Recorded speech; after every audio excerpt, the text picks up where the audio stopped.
What up, Get Up Nation? My name is Ben Biddick, the host of the Get Up Nation podcast and co-author of Get Up, The Art of Perseverance, with former Major League Baseball player and CEO of Lurong Living, Adam Greenberg. The Get Up Nation podcast is committed to creating, developing, and empowering individuals, organizations, and societies to practice a skilled resilience that obliterates obstacles, maximizes potential, and wastes no time in creating human interactions of profound depth, respect, health, and productivity. Today I have the honor and privilege of speaking with Gwen Lawrence.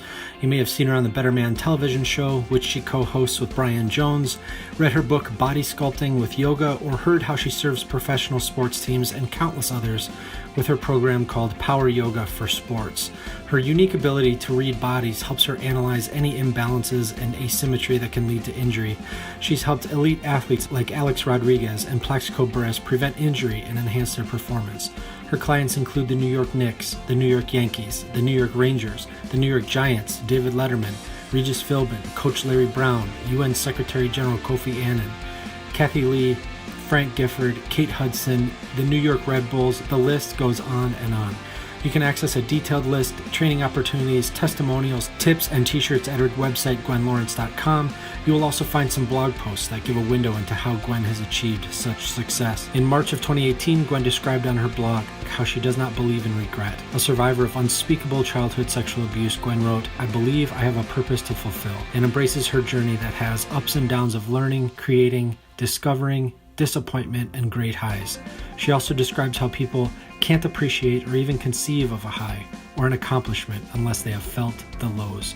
She describes how the adversity in her life has made her tough as nails and aware of her surroundings. She's developed peak, finely tuned intuition and a ferocious sense of protection for her family and those she cares about. Gwen, I'm honored to have you as a guest on the Get Up Nation podcast. Oh, thank you. That introduction was amazing. I got goosebumps. Thank you so much. Absolutely. To research our talk here was very inspiring and motivating for me as well. I'm excited to share with the Get Up Nation listeners all the things that you're doing. You describe in some of your blog posts how your personal sense of body image and thoughts around eating were impacted by your experiences in an elite high school dance company. Will you share some of those experiences in the dance company and how it created challenges for you? Sure. I started young. The dance company typically started at 9th grade. And although I had been dancing since 3, I joined in 8th grade. And we had an amazing dance troupe leader. However, she was, I'm going to say, overly professional at times. She taught us a lot of great ways to be professional and to present ourselves. But then there was the challenge of our weekly weigh-ins. And we went in, I think about this now that I think times have changed a little bit, and hopefully this wouldn't happen a long time ago. When I was in high school, I would go in 2 by 2, and I was naturally skinny. I really ate everything I wanted. I was 5'6", 90 pounds, and everyone said, ooh, but that was natural for me. It just was. And we would weigh in every week, and she would turn to me and say, it's good, but you still got a little pooch. And it stopped me in my tracks. And to this day, as a grown woman, with, I think having learned a lot and been through a lot, I still hear that ring in my ear. It's good, but I still got a little pooch. And I was so skinny at the time that Jordache jeans, I don't know if you even know what that is. Oh, yeah. They were they were like the first designer jeans, right? And I wanted them so bad, and they didn't make them small enough for me. So my mom surrendered and bought them for me. And I was so skinny, just to give you perspective on having the little quote-unquote pooch, that I wore 2 pairs of jeans at the same time, just so that I could hold up the Jordache. So, I mean, seemingly innocent comment on her part has just rung in my ears for the rest of my life. And I cuckoo about getting on the scale. I'm very conscious of health, but probably a little over cuckoo of being very conscious of what goes in my body. And it's really clear to me that, ideas are formed in those middle school, high school years. How did that transition from these childhood challenges into your passion for yoga and athletics and optimizing athletes' health. How did that transition happen? Well, I tell everybody it's definitely a cyclone of events that the universe sort of laid out in front of me, and not until recently in my life did I realize that that path was all sort of setting me up for the way that I run my business today. But I started as a dancer, like I said, age of 3, all through college. And then in college, I was an art and dance major. So it doesn't really seem to match that much, but what happened with those two is that I became very intrigued by anatomy and the body and figure drawing and seeing proportions and things when I was figure drawing. And my senior year in college, I realized I didn't want to be a starving artist. I went through all that, and maybe I needed to do something else. I met this person that, and this, we're talking about 1990 when I went to my dad and my mom, and I said, after college, I'm going to go to massage therapy school. And back then, it was, I think my dad thought I was going to be a prostitute or something, and he wasn't too thrilled about it. And, I had every intention of, working with doctors and PTs, picking people's brains smarter than myself. So right after school, I went to massage therapy school in New York City, and I always had this desire to work with athletes because I had been dating my now husband since I'm 15, and he's an amazing baseball player and was being scouted during his college years by Major League Baseball. So this is sort of happening while I'm in college, and every weekend I sit through 2 doubleheaders, and I laugh at this because I was 16, 17, and I would sit with the scouts. And I don't know who I thought I was. I had electric blue dyed hair, and I sat with the scouts in my own chair with my own stopwatch and kind of pick their brain about what he needed to go next level, and what was his arm speed, and what time did you get because he was a catcher? Who was your throw down the second time? And it's kind of comical now because I'm 16. Who did I think I was? So that was happening at the same time, and I went to massage school, and the first day, I'll never forget, we were sitting, and they were going around the room. What does everybody want to do with this knowledge and this certification and licensing? And people had all these noble things they wanted to do, like work with elderly and cancer patients and things like that. And they came to me, and I said, I want to work with professional athletes. And they all laughed at me. And I think that just ignited maybe a low-grade fire that was in there that, oh, yeah, well, this is going to happen. So I did massage school and took my boards. Shortly after passing my state boards, I got a call from the school, and I almost didn't want to call back because I was thinking, oh, my God, what if I didn't pass? What if I didn't pass? What if they're taking it back? So I called back, and I realized they had a job referral. I didn't really know that the school had job referral. And based on just dumb luck, fate, whatever you want, based on location of where I was living at the time, they referred me to my first client, and that was David Letterman. No kidding. Yeah. My first client out of massage school was David Letterman, and I went to his house every night for 4 years. Didn't matter if it was an ice storm, Thanksgiving, 10:30 at night after he taped. And that started my parlay into working with elite level people, and learning how to deal with them. And one thing led to another, and I got Regis, and then I got Kathy Lee, and then the amazing Frank Gifford. And at the same time, I was starting to work doing massage and training with high school athletes and things like that, and college athletes. And I guess I got Gwen Close. A lot of people don't know who Gwen Close is anymore, but I started to work with Gwen Close, training her on location for movies and working her diet and getting her fit for, some certain goals that she had. And she said to me one day, if I send you to California to to be a yoga teacher. Will you teach me yoga too? I was like, all right. So I sort of fell into the yoga, and I thought I was going to be working, with massage with these athletes. But massage gave me was a clearer, more fun way to get into the athletes, because they all want massage, right? I mean, that's a done deal. The yoga, even 20 years later, is still a negotiation.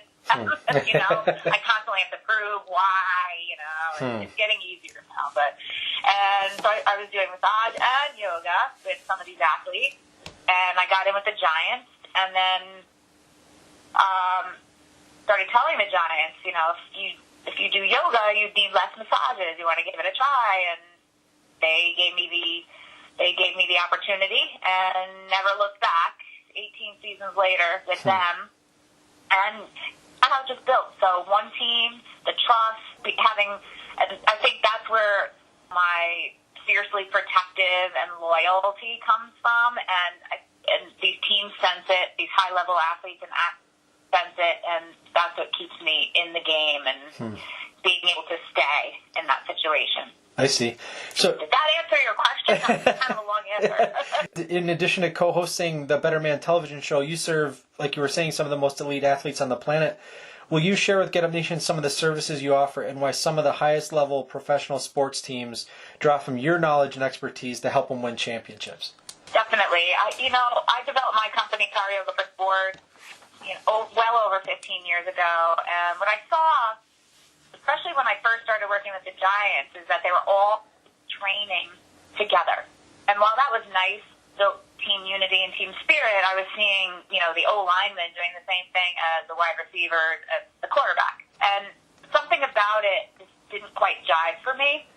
I thought, gosh, they have such different, duties on the field, thought types, mindsets, goals, that it just doesn't seem right. And I saw the value of them starting to do yoga, but when you work with these high-level athletes, they have rigorous training schedules, as you can imagine. So they don't have, hours to get me to add something to their schedule. So I had to really buckle down and think, okay, they would gain and they would get better by going to any yoga class, but how can I be different? How can I employ my knowledge and what's different about me? And so what I do is I learn their game. The bottom line. I learn their game and I go into their world.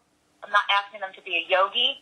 I learn their duties on the field, their movements on the field, their body type, their common injuries, and not only their sport, but their position. And I'll boil down the art of yoga into exactly what they need per sport, per position, in season, off season, where are they in their training cycle? And that's what sets me and the people I train apart.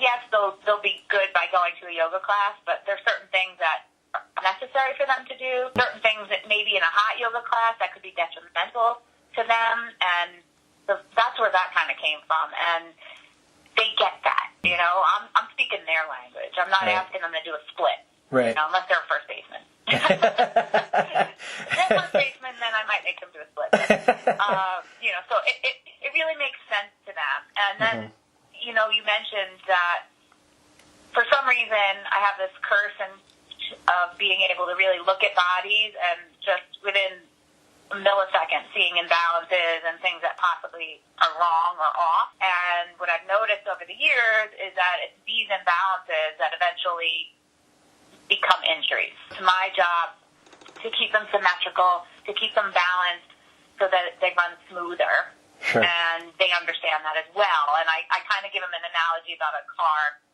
because they seem to take better cars in their own bodies. But I'll say, you wouldn't drive from New York to Florida on a car with misaligned tires or one bald tire, because what would happen? You'd probably get to South Jersey and a tire would blow. And the same thing with your body. If one shoulder is off, the other one's going to compensate. It might affect your low back, which would affect your hamstring and your ankle, and it's just a snowball effect.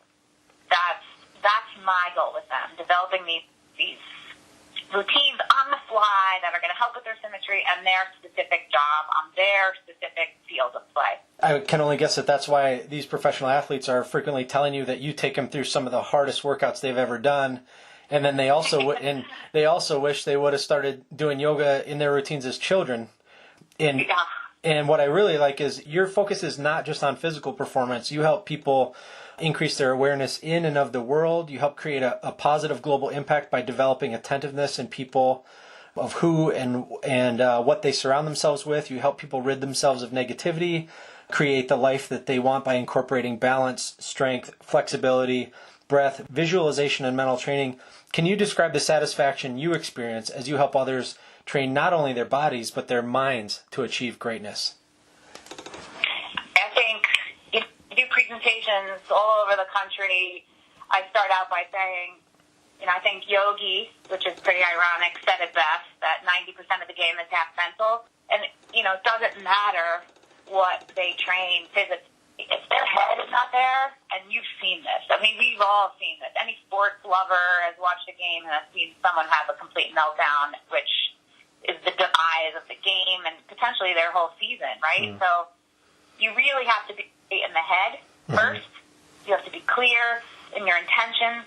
You have to be unencumbered by life stressors. So you have to live an honest, clean life so that there's no regret for them. There's no distractions in their brain. So it really is more than just yoga poses. There's a whole mental game. One of my best ways of working that with them is putting long yoga poses. There's a pose called pigeon pose, which is a deep hip opener.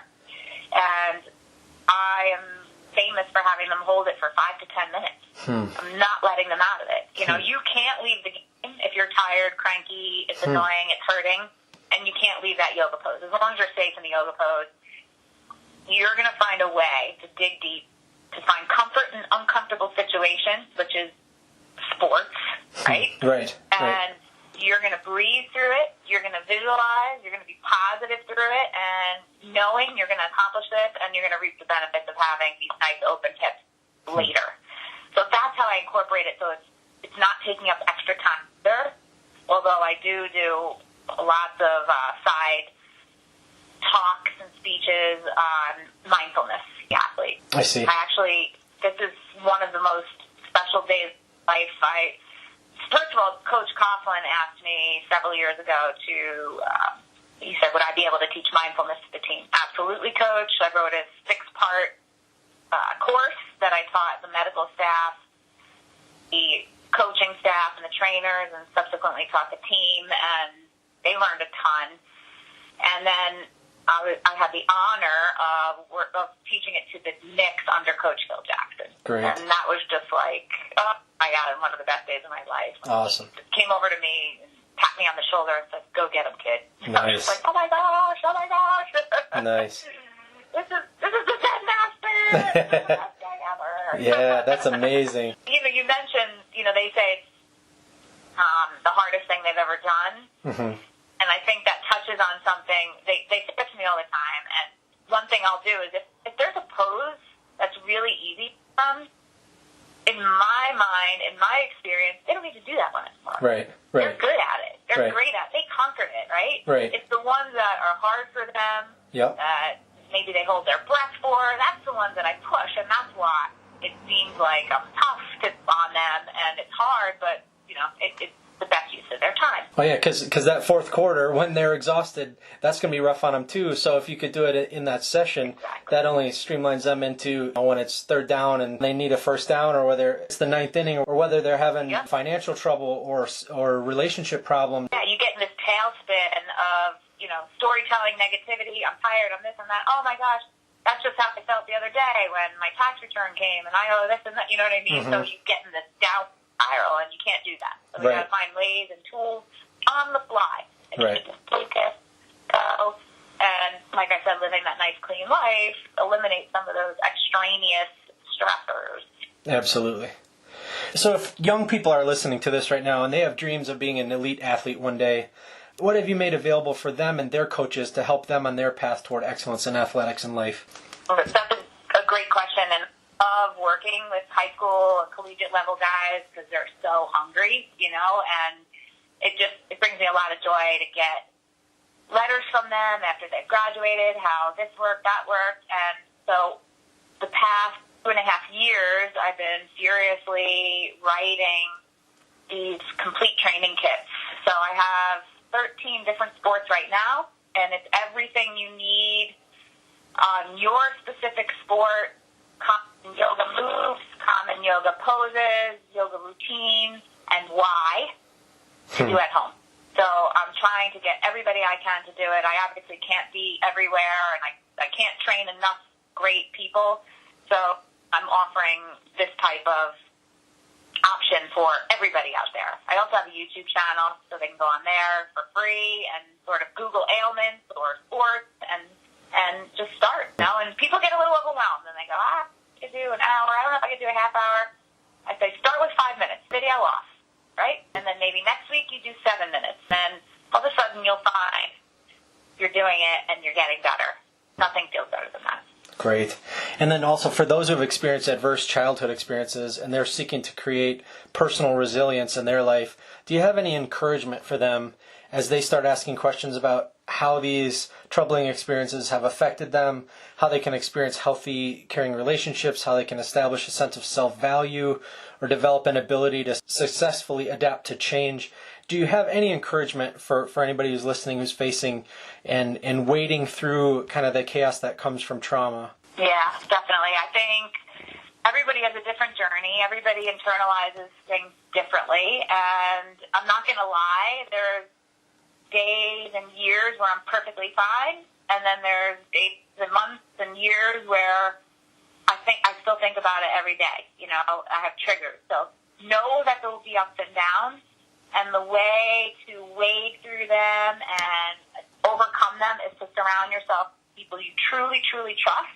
Doesn't matter if they're there, you think they're going to help you get something in life, or you think you have other misconceptions about them. You just have to tune in and have your gut core instincts.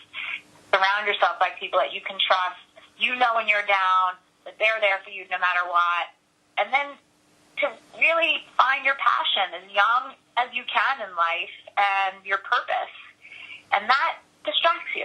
When I have things to do and I have things to write and accomplish and speeches to give, you know, those are where my focuses go. And I don't really have time to focus on the past crap. So, you know, it's trust, it's life purpose, and knowing that there will be ups and downs, and it's okay. There's a Buddhist saying, if you have a problem and you know the problem can be solved, it's not worth worrying about. If you have a problem and you know the problem can't be solved, it's not worth worrying about. And that really helps me a lot. I love how you've taken a childhood full of adverse experiences and pain, and you've created programs and services that empower and lift people out of dysfunction and injury and negativity into the heights of sustained excellence.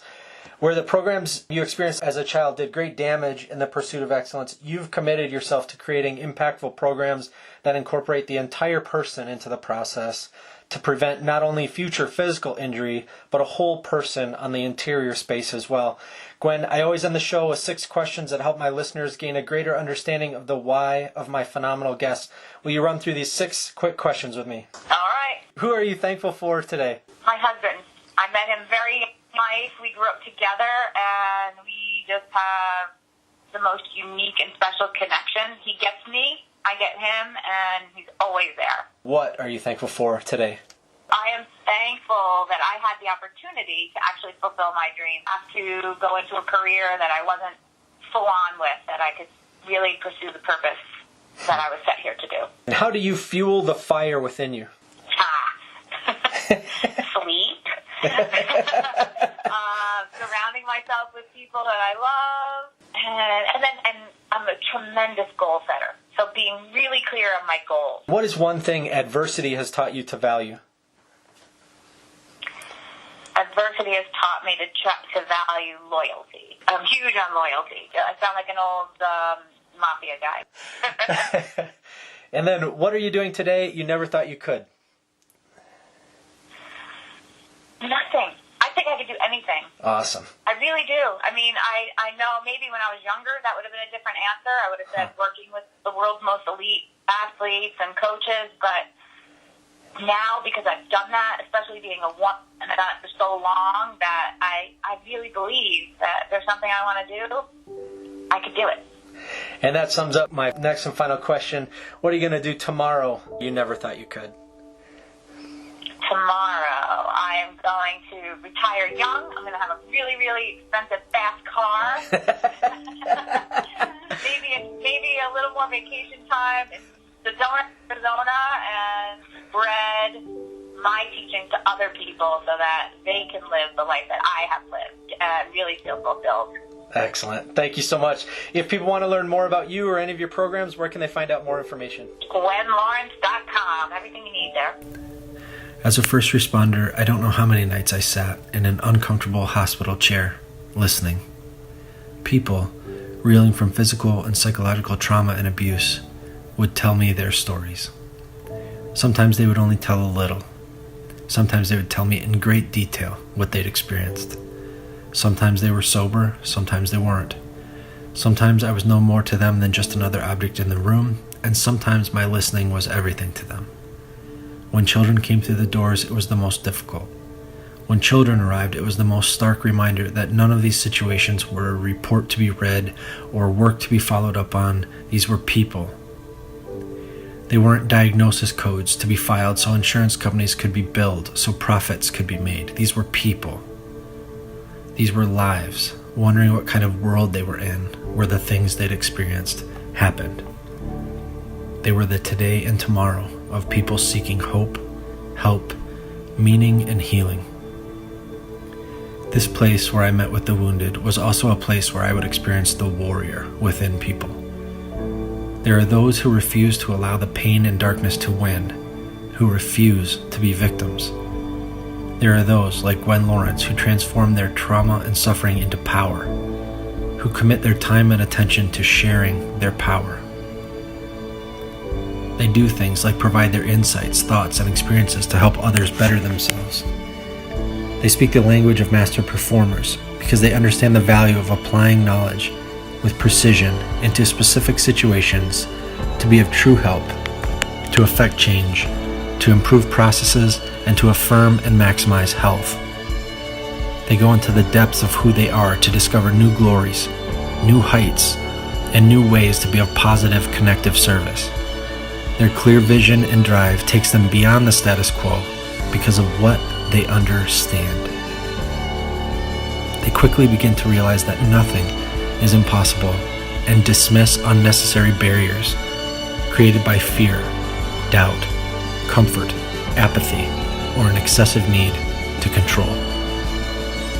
They're familiar with how it feels to suffer and recognize the value and necessity of self-care, taking bold action in declaring their own value in order to be of value to others, and refusing the falsehood that self-harm is humility. Isn't it exciting to live in this era, when people are discovering and demanding more, where systems are being forced to discover what so many have discovered in their own minds during their dawns and dusks, commutes and workdays, vacations and holidays, that this life is what we make it, and that the adversity we face is nothing to run from. It may be a part of the transformative experience that unleashes unparalleled power, wisdom, grace, and connection in our lives. Thank you, Gwen, for sharing your journey on the Get Up Nation podcast.